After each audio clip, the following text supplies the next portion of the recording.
Yeah, we're live. Hi, guys.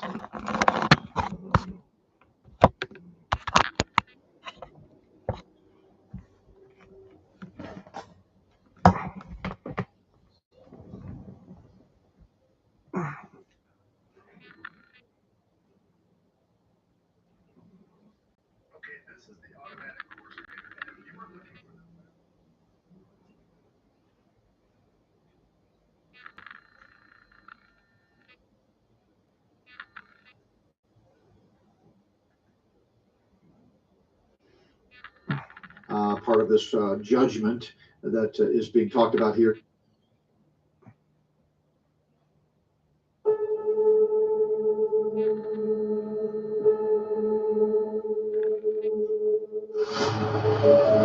Hey, Diane. Good to see you.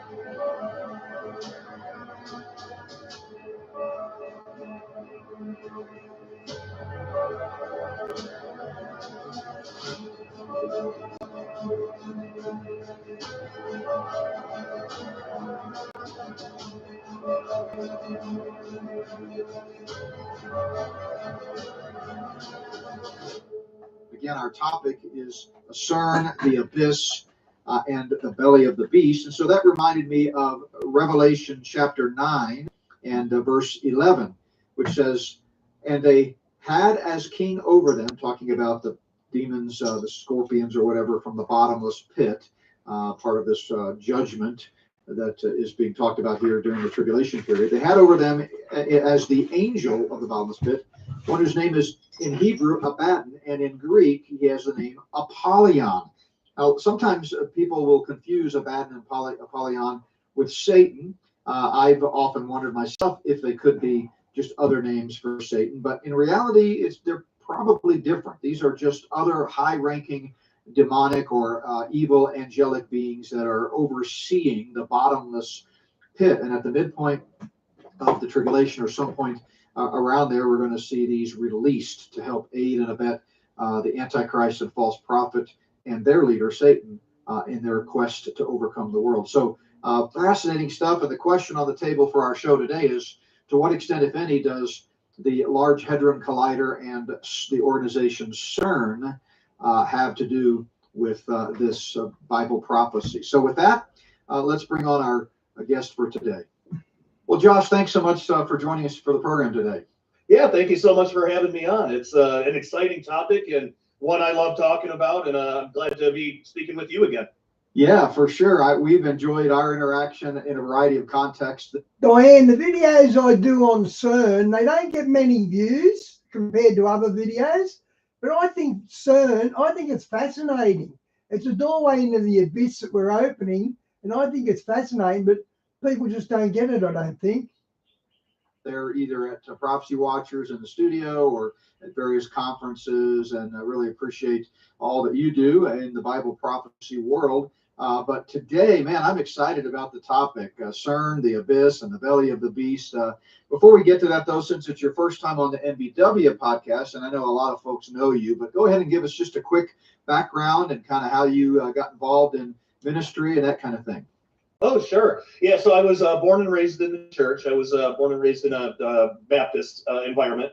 And so that stuck with me. And, my testimony is a really long story if I got too much into it. But I kind of, in my teens and early 20s, I kind of fell away from the church. I didn't really deny Jesus or anything, but I just kind of fell away from the church and got into some weird new age things. And, I was really susceptible to that kind of stuff. And there came a point, though, where I basically had a wake-up call from Jesus, and it was time to renounce all that and really rededicate my life to Jesus for real and start living for him. So I did that, and really shortly after that, I was sort of lost and didn't know where to go or what to do. And I was flipping through some channels on TiVo. This is how long ago that was.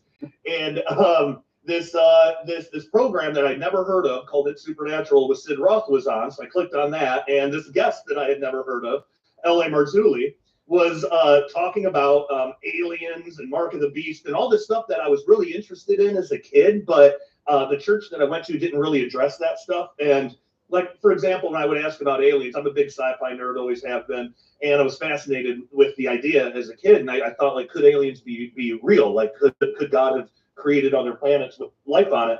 And the only answer that I would really get is, oh, Josh, all that's demonic. But they wouldn't like point to a chapter or verse to really explain it. They just kind of brushed it off. And actually, that lack of answering anything, or even just being honest and saying, you know, that's a great question, I don't really know. That lack of answer is kind of what launched me into New Age. No, Diane, I don't care how many watch. I just noticed that when Josh picks on about the Abyss and CERN, it doesn't get as many views as other stuff. That's all I'm saying. I don't care how many views I get. I got you and Shawnee and Talia and Phil. I got the whole gang here, so I don't care what the rest think. In the first place. I mean, I take full responsibility. I don't put the blame on anybody else for that but myself. But that I was looking for answers, and New Age, they weren't scoffing at me. So that's why like dealing with New Age stuff is like a big part of my ministry now, and just kind of debunking it and showing how Christianity and New Age can't mix. But anyway, so L.A. Marzulli, I'd never heard of him before, and he's on this TV show talking about aliens and Nephilim. I'd never heard of the Nephilim before, had no clue what that was. And so I got really, really interested in it. Diane, that one in Santorini, the earthquake of the volcano there, that's going to destroy the island by the looks of it.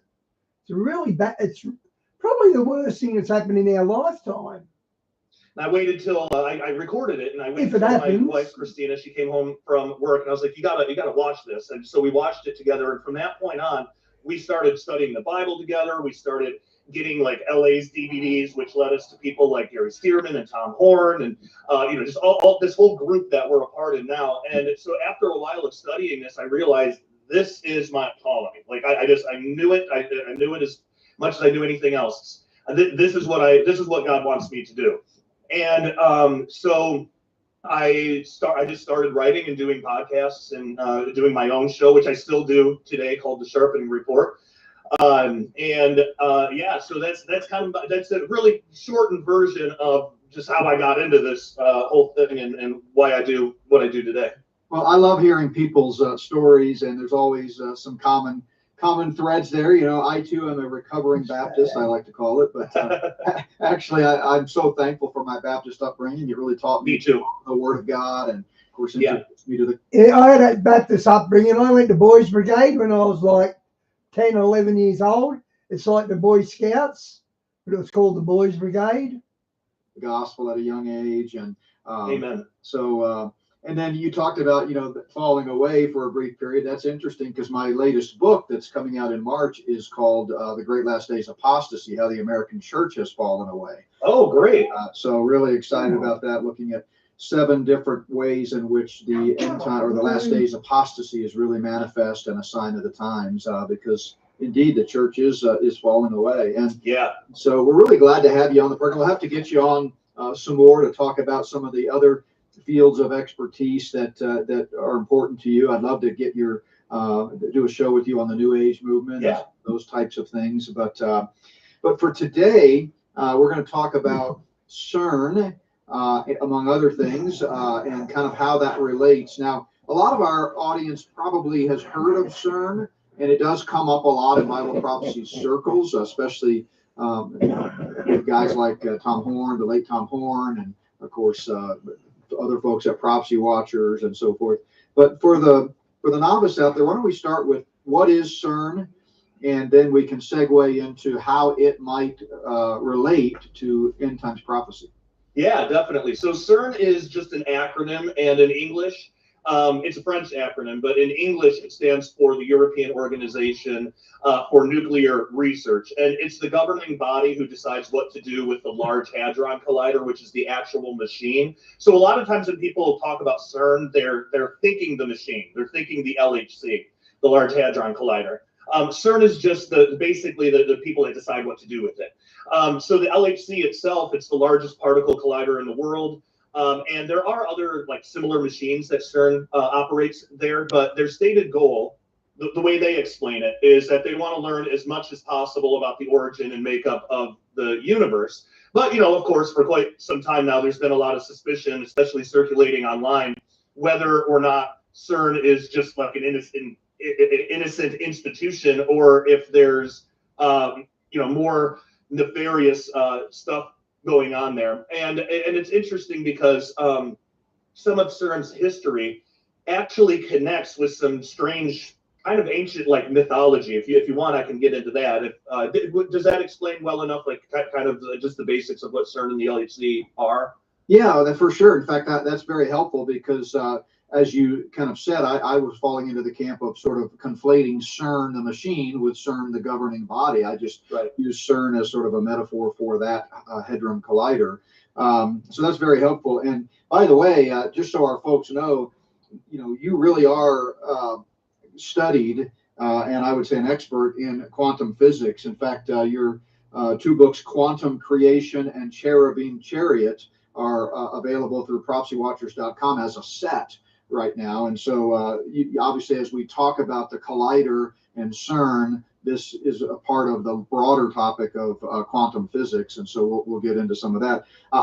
We have linked up to your site below the video, but I want to mention folks can learn more about Josh Peck at dailyrenegade.com. See, I'm not quite as bad as you. If I had a website, it would be weeklyrenegade.com. But they're all starting to go off, all these volcanoes, aren't they, Di? dailyrenegade.com. But I love it. Great. We haven't got a volcano in Australia, so we've got a bit of luck there. Site, by the way, great name. So yeah, so now let's talk about some of the speculation about how the Hadron Collider could actually be opening up portals and have some connection to the abyss, the bottomless pit, as it's called in Scripture, things like that. Yeah, so this starts with CERN's history. So a large portion of CERN is found in a commune in eastern France called Saint Genès Pouilly. And this commune was identified as two separate towns. So before it was given the name Saint Genès Pouilly in 1887, the two towns were named Saint Genès and then Pouilly. Yeah. But interestingly enough, Pouilly used to be a small Roman city by the name of Apollyon. And it was believed, it's believed that it was given that name actually out of dedication to the god Apollyon, or as we might recognize, Apollo, which also can be identified with the biblical Apollyon / Abaddon, such as we see in Revelation, which you know, that connects to the bottomless pit and everything. So I wonder if his mum will win, because they got a lot of money to support it. Apollo was worshipped by Molly, the I'm Romans picking you up every Greeks, 2 minutes. I'm getting sick in of it. Walber's-Indre, a commune in central France. Apollo was equated with the Celtic god Atepomoris. And these two characters were combined to create Apollo Atepomoris, which can be translated as great horseman or possessing a great horse, which is also, there's some interesting connections there with Revelation as well. But in Celtic belief, horses were closely related to the sun. And an interesting thing to note here with the idea of Apollo being associated with horses in France, where part of the LHC and CERN resides, and what the book of Revelation says about Abaddon. So in Revelation 9, it says the shapes of the locusts were like unto horses prepared unto battle, and on their heads were, as it were, crowns of gold, and their faces were faces of men, and they had a king over them, which is the angel of the bottomless pit, whose name in the Hebrew tongue is Abaddon, but in the Greek tongue hath his name Apollyon. So, given those descriptions, you know, people wonder, is it possible that CERN might have something to do with the opening of the bottomless pit described in Revelation 9? A lot of people have looked into that. You know, no one gets into full-time ministry to make money. At least no one should. Given that, Daily Renegade accepts donations from those who care to help keep us going. Now, because Daily Renegade does not want to be told by the government what we can and can't say, we're not 501c3. So your donations are not tax deductible, but that's not why you're giving anyway, to get something back for yourself. That's Speaking true. of which, we here are never going to promise that if you donate, God will reward you with even more financial success. We're not about making promises for God here. But what I can promise is your donations are very much appreciated and help the continuation of everything we do here at Daily Renegade to reach the world with the truth of the Bible. Also, as many of you know, See, no one begrudges that, but when they do a Kenneth Copeland or a Paul Begley thing for money, that's the big difference. No one begrudges him doing this, but the others take advantage of it. son Nathan has had some very serious medical issues that we are treating with good, all natural and holistic remedies. But of course, those are very expensive and are not covered by insurance. So your donations help go towards his health care as well. If you can't afford to donate, you can always donate your time in prayer, which is far more valuable anyway. Let's be serious. So pray for our wisdom, pray for God's guidance for us, and that we never lose focus on what's really important, which is using Daily Renegade as a light of truth that the world so desperately needs right now, especially in these times. As always, thank you so much for your generosity, and I pray God blesses you greatly. And to really answer that question, we should get into some of the science, but first, I want to talk a little bit more about some of the mythology around CERN. So we dealt with some of the history, the mythology around this word CERN. So that word CERN, even though it's an acronym, but it can be found in ancient mythology as like an actual word, as a name. So in Celtic mythology, the god Cernunnos is depicted as having antlers or horns. He's also shown with torques around his neck, which are almost like these necklaces and hanging from his antlers. And so the torques are basically large metal neck rings that were once associated with nobility and high social status. And some people make a connection between the torques on Cernunnos and the rings of the LHC at CERN. It might be a bit of a stretch because torques technically don't connect. They're not like real rings. But some people make that connection. But it's also interesting that Cernunnos has also been associated with Baphomet, which is obviously an important deity in occultism. And Baphomet is synonymous with the goat pentagram known as the sigil of Baphomet, which is that super evil five-pointed star that looks like a goat's head. And the Baphomet has a goat's face with horns, right? Yeah, exactly. So there's a connection there between Cernunnos and Baphomet. So Italian witchcraft talks about Cernunnos, known as only as CERN in Italian witchcraft. And in the story, CERN had a brother named Lupus. Basically, CERN is seen as the stag god, while Lupus is seen as a wolf god. And in the mythology, it says that on the day of the spring equinox, Lupus was hit by a bolt of lightning shaped like an arrow while hunting a deer. Lupus died, and then on the next morning rose from the underworld and became the sun. And CERN learned of his brother's death and became the god of this world, which is really interesting terminology. And the only thing that was left behind from the death of Lupus was his wolf skin, which was found in the forest by another hunter. And it turns out that the pelt had magic powers to transform men into wolves. Well, what's interesting is there's an account in the book of Jasher that has something similar. It doesn't read as mythological as that, like, dying and becoming the sun and all this stuff that can't literally be true. In the book of Jasher, there's an interesting story about Nimrod, and that the reason that he was so powerful or became so powerful was actually through pelts like that, except in the book of Jasher, the pelts came from when Adam and Eve realized they were naked and God made them clothes made them clothes. It's those original pelts that got passed down through the generations and then ended up to Nimrod. And in the book of Jasher, when he put those on, he became like it had some kind of property that made him more powerful and kind of initiated all the other events that were to occur later with the Tower of Babel and all that. So it's interesting that and I'm not particularly saying that the book of Jasher is accurate or true or not. I actually don't know. The Bible does mention the book of Jasher, but we don't know if the book of Jasher we have today is the same as the book of Jasher that's mentioned in the Bible.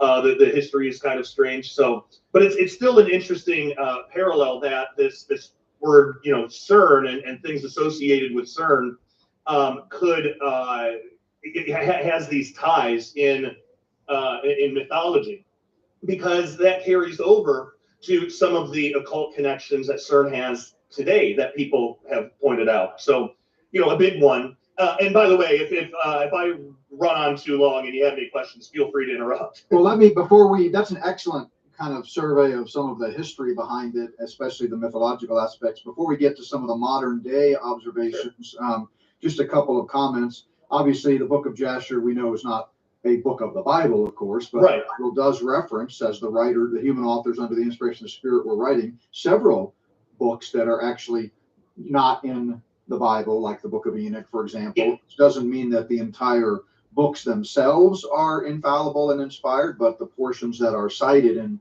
Scripture, of course, are. And it's helpful for scholars like yourself and others to be able to go back and look at some of these, other ancient texts that can shed some light. Again, not in the sense of being special revelation from God, but shed some light on it. That was fascinating. The kind of the account there of the pelts from the garden. I guess that's just one more item to add to my treasure hunt list. I'm searching for the Ark of the Covenant and now the pelts. I mean, that would be amazing if I could find either one. But that really is interesting. So yeah, lots of symbolism, lots of connection to the enemy's running theme throughout human history here, with all of the false gods and so forth. But now bring us up to sort of the modern day, because I guess we should probably state the obvious here.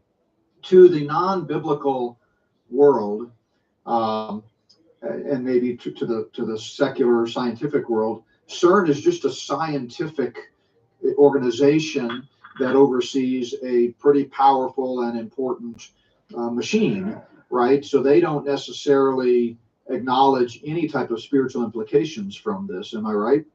Right. Yeah. 99% of scientists at CERN, that's exactly correct. I mean, and really they are just 99% are just trying to figure. Another plane dropping out the sky, Diane. Figure out what makes the universe tick, and I mean, there are even Christians that work at CERN and they don't have any conflict of faith over it or anything like that. Yeah, it's kind of like the CIA. I mean, 90% of CIA workers are probably patriotic, God-fearing people that want to make a difference and protect us from the enemy. But there is a dark cloud over it, and sort of the behind-the-scenes things is sort of a need-to-know type thing, right? And so that's what we're getting at here when we talk about sort of the dark side of CERN.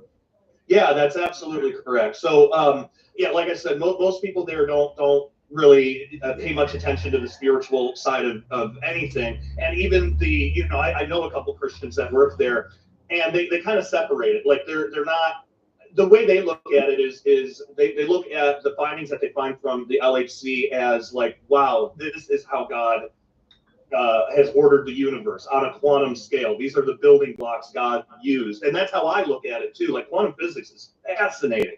And but the issue comes with the difference between observation and interpretation. So a lot of Christians have this view of scientists, because there are a lot of kind of loudmouth scientists out there, that they'll give you like an observation, then they'll tell you what it means. So they'll say, like, one example, and this hasn't been proven yet, but one example, and I don't know how they make this leap, but there's a theory called rainbow gravity theory, and it basically says that gravity acts differently on different spectrums of light. So on like red light, gravity will act a little differently than like blue light or something like that.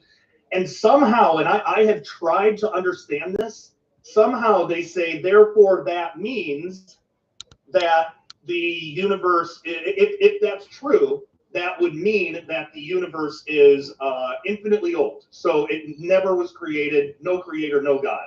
I don't know how they come up, but that's, if they ever like announce on the news one day, rainbow gravity theory has been proven true at the LHC even or whatever, and these scientists are saying this disproves God. That doesn't mean you have to throw the science away. Like just because gravity might operate differently on different wavelengths of light that has nothing to do with there now isn't a God. And there's a lot of physicists that do that, unfortunately. So they do. I mean, well, I can say this: if you can't understand what's meant by rainbow gravity, I don't think anybody else will be able to either. Yeah, well, I don't get how they get the interpretation. I understand that the theory makes sense, and I don't have any problem with the theory. But then to jump so far as to say that must mean that the Earth is or that the universe is infinitely old. It's like, for one thing, infinity can't. The way that we understand the universe and reality, infinity can't exist because we have entropy.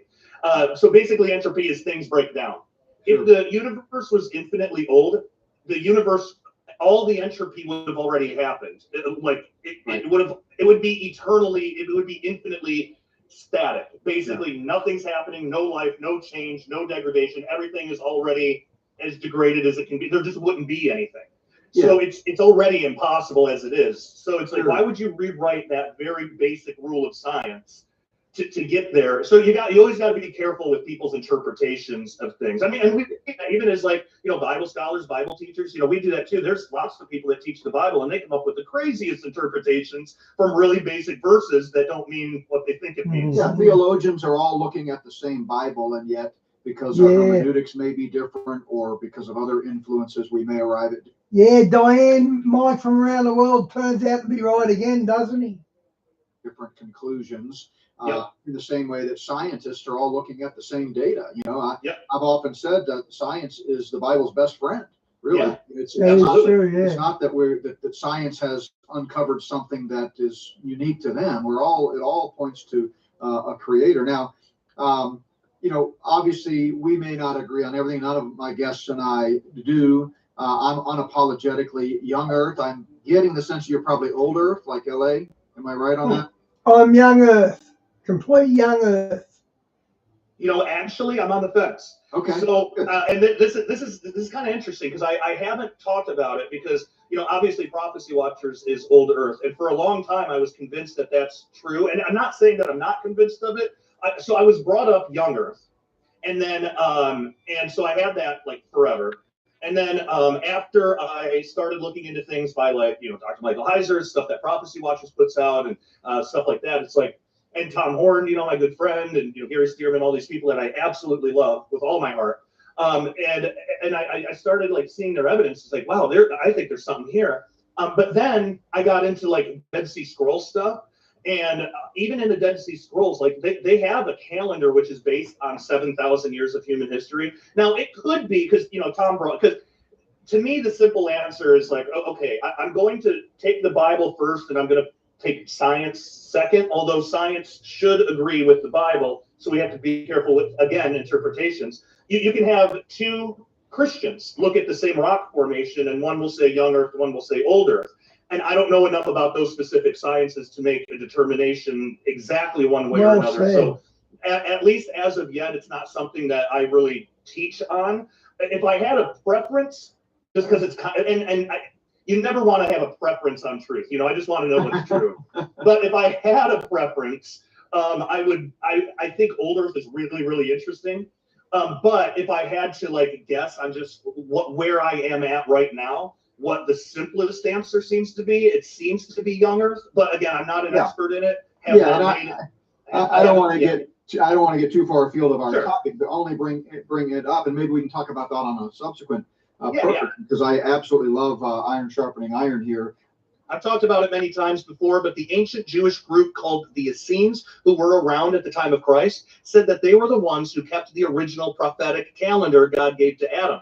Did you know that calendar has actually been reproduced today from the fragments of the Dead Sea Scrolls? That's right. And now you can own one for yourself. So the Dead Sea Scroll wall calendar is now available and contains both the Essenes calendar as well as our own calendar. So you can compare the dates and see if they fall on anything interesting or prophetic in this amazing and ancient calendar. The calendar itself was developed by Dr. Ken Johnson and put into print by yours truly. So proceeds from the sales of this calendar go to support both Dr. Ken Johnson's ministry as well as Daily Renegade. It's amazing because this is the exact calendar that the Bible itself uses from Genesis all the way to Revelation. It's a great study tool and can even make a great gift for your prophecy-loving friends and family members. Click on the link in the description below to pick up yours today. Yeah, I'm with you. You know, I feel like it's pretty clear, you know, young Earth when you look at it. But to clarify a couple of comments that you mentioned here in the last little bit, prophecy watchers, obviously Gary and Bob are old Earth, and many of the speakers, but not all. There are quite a few young Earth advocates that speak at Prophecy Watchers conference. Oh, definitely. Yeah, definitely. Myself included. As far as Mike Heiser, I knew him, worked with him many times. I was at Logos Bible Software for 9.5 years as a consultant in the academic department. So he and I crossed paths often. You know, it was a sad day when he passed away, but I definitely have some strong theological differences with him, and we've got a document on the free section of our website that sort of overviews some of those problems for anybody that's interested in the issues that we have with Mike Heiser. But nevertheless, I'm so thankful for his work because he opened the eyes of so many people to the unseen realm, title of one of his books, and I'm thankful for that. But the reason I brought up the age of the earth issue is that and I can't remember exactly what you said that prompted me to go there, but as scientists look at the data, they all have some presuppositions. And old Earth advocates, it usually begins with the assumption that things have continued at the same rate forever. And it comes straight out of 2 Peter 3, all things continue as they are. When in reality, if you think about creation from a young Earth perspective, when God, I believe, spoke the world into existence roughly 6,000, give or take, years ago. You know, if you had been, if Eve had met Adam 1 second after he was created, and she said, well, hello, how old are you? And he said, I'm 1 second old. She'd go, no way, you look like you're 30 years old at least, you know? Exactly. So, I mean, God created oak trees, not acorns. He created, you know, you see the point. So there is, if you believe the Bible, you know, a starting point. And then one other thing, and then I'll give it back to you here. I really believe, and I think you can demonstrate this, better scholars than I have done this writing about the age of the earth issue, that in church history, there was very little talk even of old earth until after Darwin. It's like nobody came to Genesis 1:1 and said, oh, I think there's a gap of millions of years between 1:1 and 1:2. Nobody would have naturally gone there. I mean, maybe some did. Obviously, we don't know the minds of every believer in church history, but it was more an issue of science says the earth is old, and with that idea planted, then people went to the Bible and said, oh, well, maybe it fits here. And so I'm not suggesting for a second that old earth advocates within the Bible prophecy world are all Darwinians, not all, but I'm just pointing out they have to wrestle with that reality. It's not a viewpoint that would emanate normally and naturally from the text, in my opinion, anyway.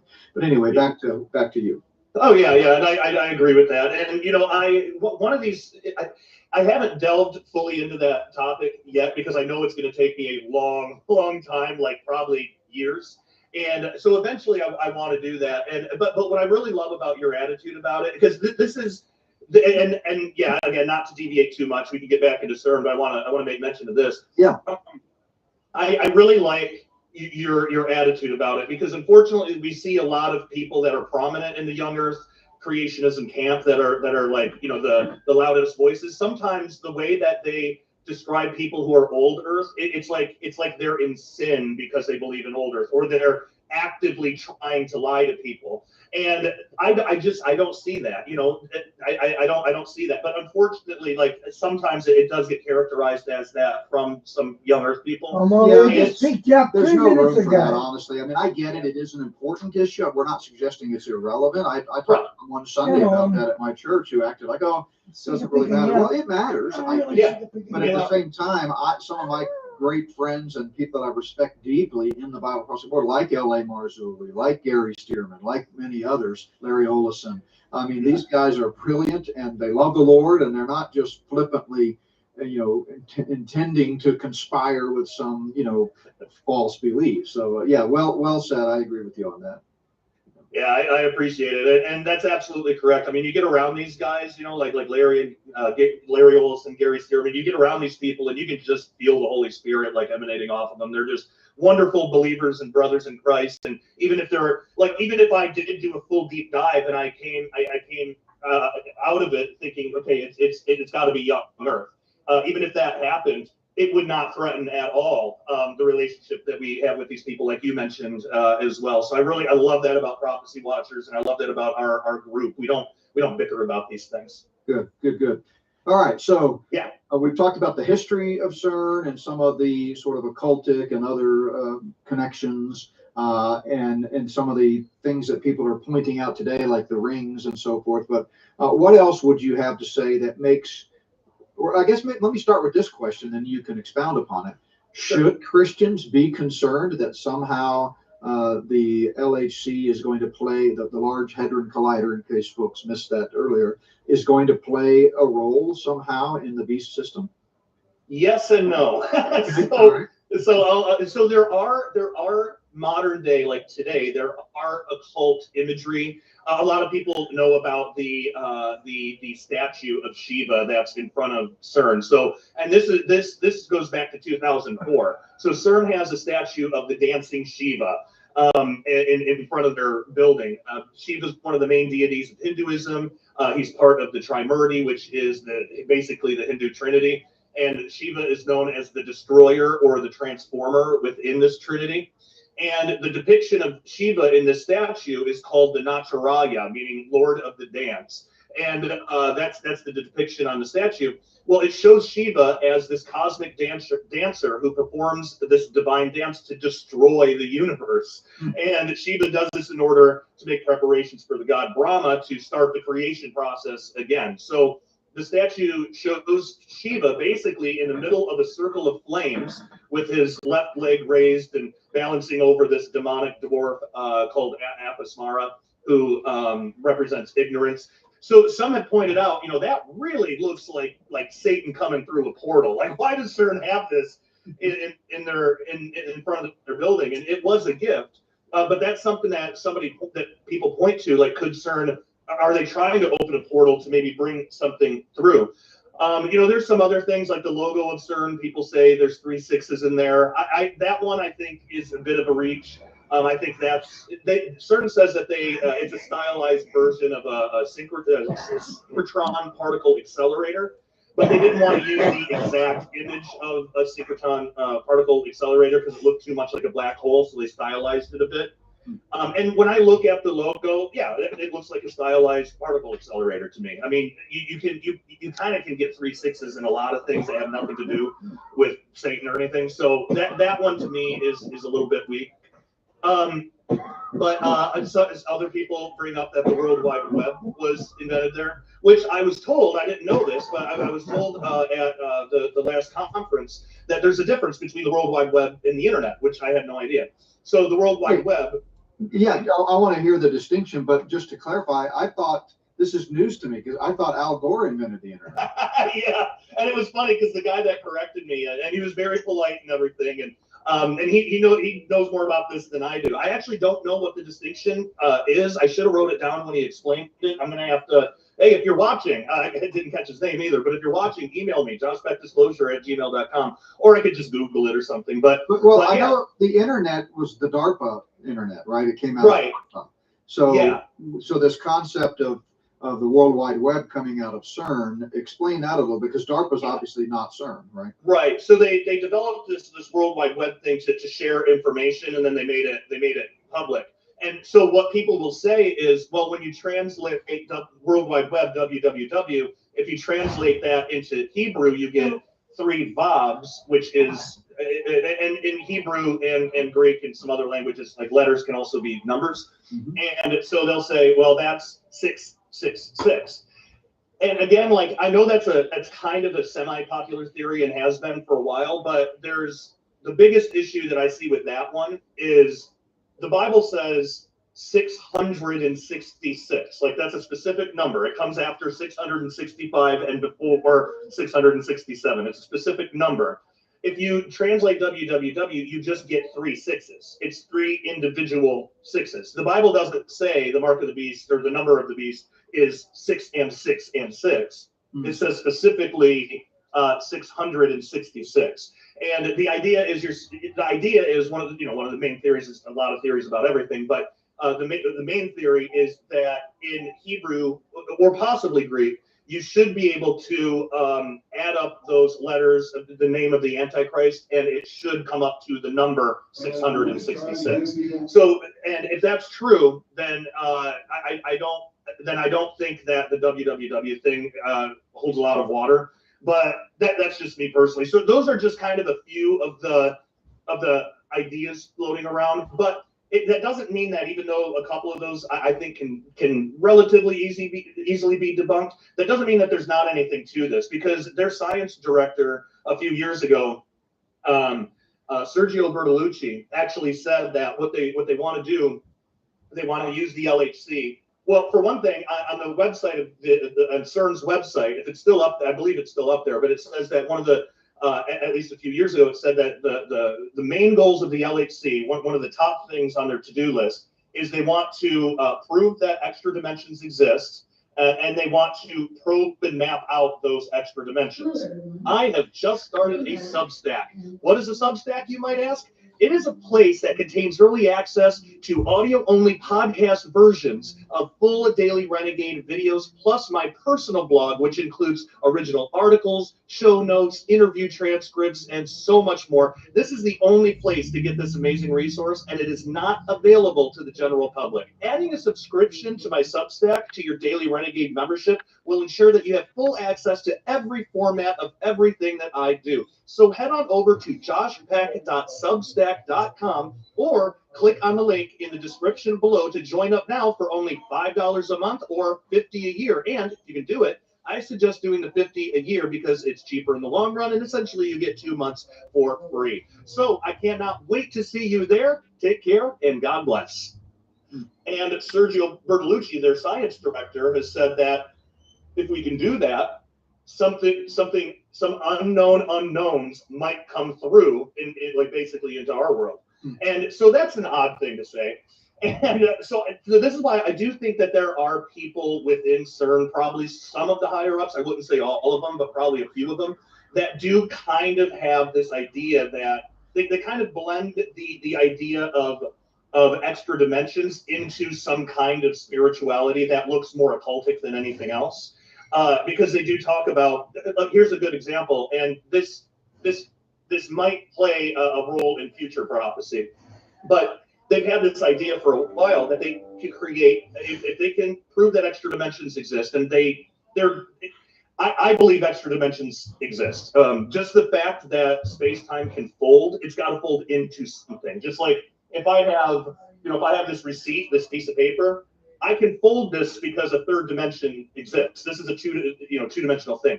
If there wasn't a third dimension of space, I wouldn't be able to fold that. It would stay completely flat. So just the fact that our space-time can fold and can be bent, and that's been proven for decades now, it's got to fold into something. So now I would attribute that as, maybe the physical reality that we know of is more expansive, in the way that God created it, or it's just simply parts of heaven, or who knows. But the way that so their idea is that it is similar but not Christian. It's that there are these extra dimensions, and if there are, maybe there's intelligent beings that we can communicate with, which to me sounds a lot like prayer and veneration of ancient false gods. They wouldn't see it that way, but that's what it would be. So what they want to do, and this has been talked about in science documentaries for years. So this is where I think Christians might have some concerns about this. They want to take. So we haven't discovered. We haven't observed gravitons yet. We're fairly confident they exist because there's a gravity field, and every field has an associated particle, unless we're just completely misunderstanding gravity altogether, which could be. But the idea is gravitons, it shows it in the mathematics behind it, gravitons can actually traverse dimensions just on their own. They just naturally can do that, which is probably why gravity is so much weaker than any of the other forces. So anyway, what they want to do is once they can observe and isolate gravitons, then they can affect their spin. So what they want to do is create kind of a binary. You know, they have one graviton, spin up, spin down, and create like a binary, like almost like a Morse code, and then send that into an extra dimension, which it would do naturally anyway. Set up a particle detector and wait for an answer. That's where I think it starts getting into some crazy territory, and that might be the point. Diane, I never knew about that goat. I wonder what that's all about. Because even if they're framing it, however they want to frame it, you know, they're framing it as, you know, we're trying to see if there's extra dimensional intelligence out there. However they want to frame it, they are sending a message. They are in a sense praying to false gods, because God's not going to answer that. That's not how we talk to God. The good angels aren't going to answer that. They're going to be obedient. The only thing that they're going to get is demons and fallen angels. That might be the point where God just has enough and says, all right, fine, time to open the bottomless pit. You want these false gods? You don't want me, even though I forbade mankind to mess around with these beings. You want them? You got them. Let's see how well they treat you, and then you get Revelation 9. So where I would say, as Christians, we should be a little concerned about that. But at the same time, that prophecy isn't fulfilled until after the rapture, well into the tribulation, and that specific judgment only affects non-believers, even in the tribulation. So in that sense, we don't have to worry about it, but that doesn't mean that we should ignore it completely. Absolutely. And, you know, we're about out of time, but I want to chase this rabbit for a moment longer. And I'm not nearly as smart about this stuff as you are, but I've always understood, you know, that dimensionalism is by definition spiritual, really. Yeah. So that's when how I talk about, you know, when some people talk about aliens are dimensional, that's sort of a secular verbiage for they are demonic. They're from outside of this realm, from up in the heavens, you know, one of the levels. Okay, so that being the case, could it also be a concern, not just that God is watching what they're doing and they're crossing over into forbidden areas and eventually God says enough's enough, but could it also be that right now Satan and his angelic cohorts that are working alongside him, co-conspiring with him to take over the world, are using that type of technology to in a spiritual sense? In other words, we know Satan is not omniscient or omnipotent or omnipresent. Could the technological capabilities that are being studied and advanced at places like CERN actually aid and abet Satan?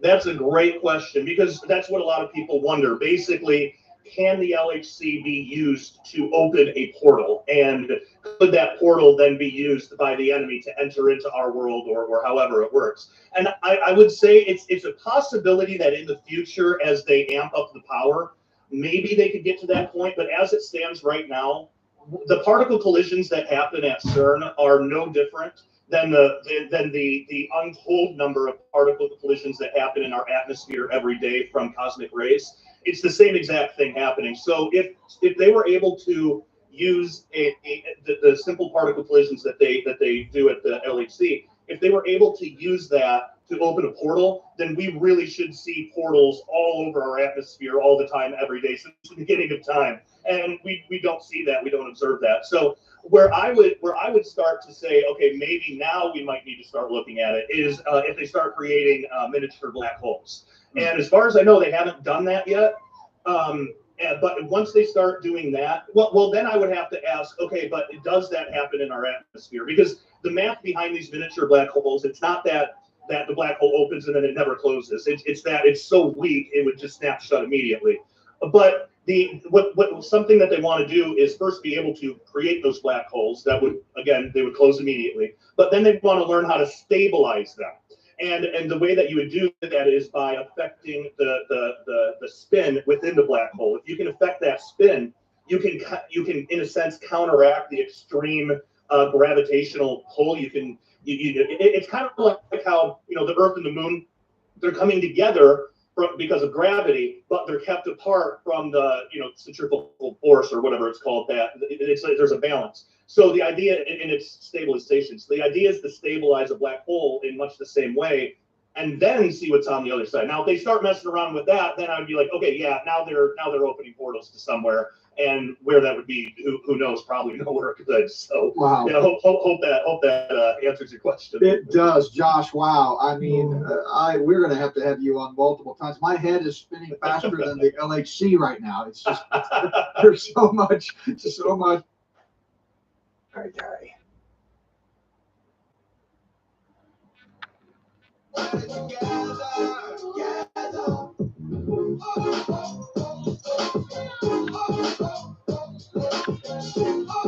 Holiday in every way with Royal Caribbean.